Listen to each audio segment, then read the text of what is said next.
Hello,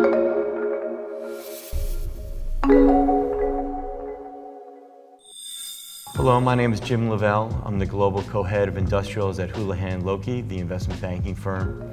And today I'm joined by Mike McNamara. For more than a decade, Mike was the CEO of Flex. He had been at that company since it was about 100 million of revenues to over 20 billion in revenues. And now he actually is one of the partners at Eclipse Ventures, which is a over $1 billion capital under management firm, investing in companies from venture throughout the later stage companies, all obviously with a technology focus. And we're at the Industrial Exchange talking about industrial technology companies and some of the changes that are going on, the trends that we see as executives and investors and advisors to that marketplace. Yeah, it's a great place, Jim, and thanks for having me. Of course. It's nice to be here at the Exchange. As you mentioned, I'm at Eclipse now, and we have $1 billion under management, but it's all in like what we call full stack, which is hardware, software, data and analytics, so really appropriate for what the Exchange is doing and the kind of companies it tends to focus on. So kind of a perfect location for us. Absolutely. And when you were at Flex, obviously you got to see the whole ecosystem of industrial manufacturing and the evolution of technology, with all the exposure that you had to the Valley and otherwise. One question I have for you is, in a public environment where you had this relentless pressure for growth, and obviously Flex grew tremendously under your leadership and created a lot of value for investors, now there's a different timeline. And maybe you could talk a little bit to the differences to our audience about people running public companies and how they look at technology investments versus perhaps now what you can do in the quiet of a private environment. Yeah, it's a good question, and it's quite a bit different. Not surprisingly, I think everybody has to look at technology, whether you're a private company, whether you're a public company. The world is built on technology now. Technology is creating many advances. It's enabling companies to create more specific solutions to the problem they're trying to solve. So it's every company is really a technology company. I know people have said that now for many years, but it's true. So the difference around public versus private is like, how do you balance the investments to get to the transformational kind of event that maybe technology can bring you, and maintain the requirements of the stockholders in a public company. What I find is most different is the investors are different. So in a public company, you have a set of investors, and those set of investors in a public company has a certain investment thesis. And even within a public environment, there could be very different investment theses for those owners. Right. Some companies some investors may be very interested in cash generation and stock buyback as their investment theses with slow growth. I mean, another investment might be into Amazon or Tesla. I mean, these companies are investing in the long term. So you can be a public company investor and have a long horizon. But sometimes you're a public company and you have a real short horizon. Right. And to try to do transformational activities to be prepared for the future is harder. In a private company, it gets a lot, I wouldn't say easier, because you still have to be focused at how you do those investments. You still have accountability and you still have investors. It just tends to have a timeline that might be more generous.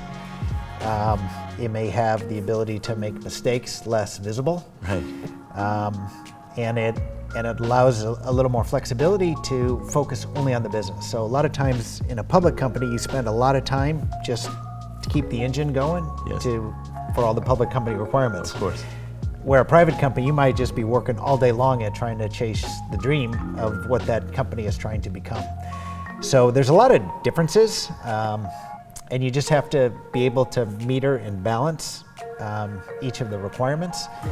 At the same time, make sure your investors are happy and you got the right kind of investors in for the timing. That's probably the key, Governor, isn't it? That understanding what your investors want and making sure that you've organized and brought into your capital structure the appropriate investors for the view that you want to deliver on, right? Yeah, because a lot of times, technology itself can be transformative.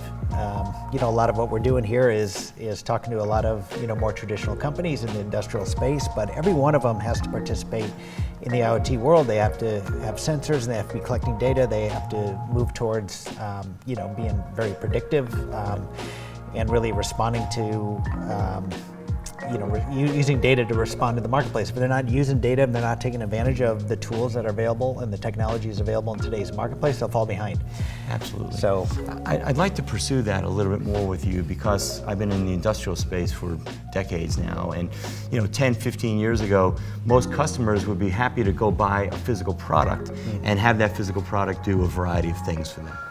Over the past 5 years or so, we found that our client base has had to shift, and it's shifted because their customers don't just want a physical attribute handled. They actually want the data, they want the intelligence.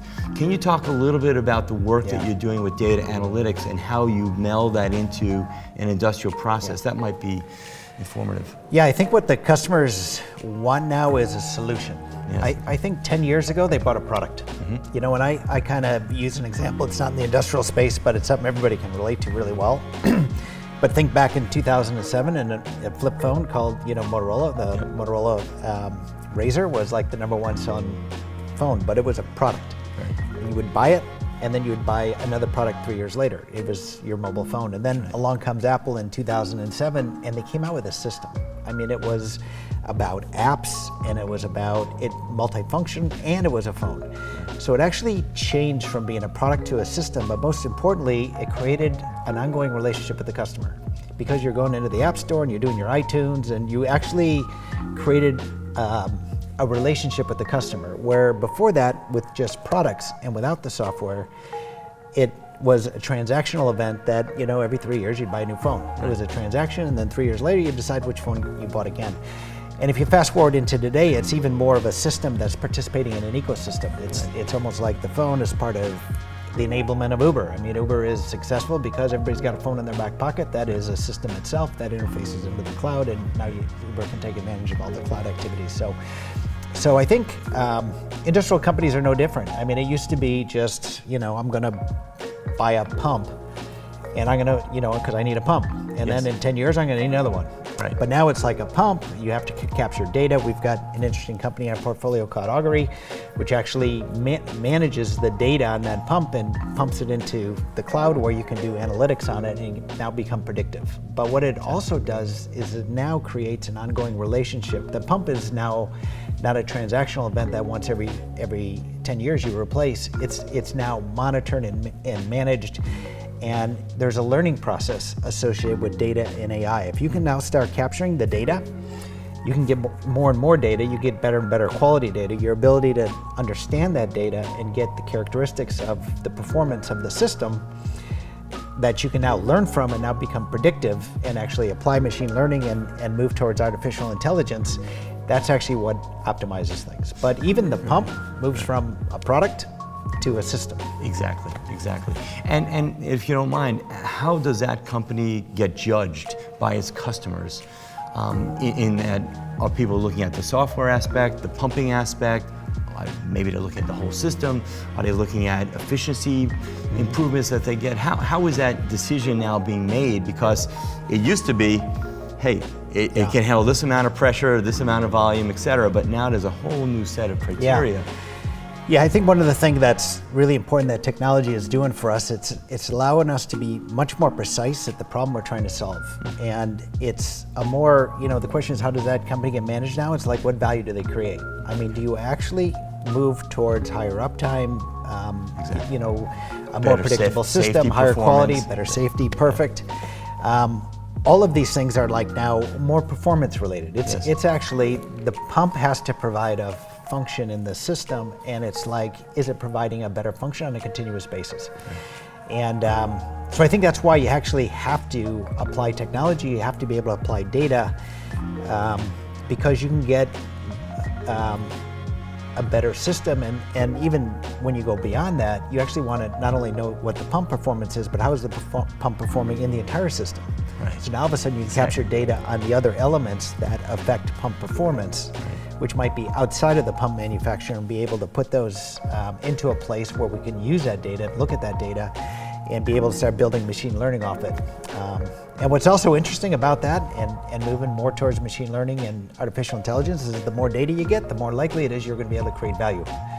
But the important part about technology is you have to measure it on what value it creates. Exactly. I mean, it's not technology for technology's sake. It's like, man, if this doesn't solve a real problem, if this doesn't lead to productivity, if I don't have higher profitability, if I don't have higher revenues, if I don't have an ability to participate in the future ecosystem of my business better, then there's no point in adopting it. Exactly.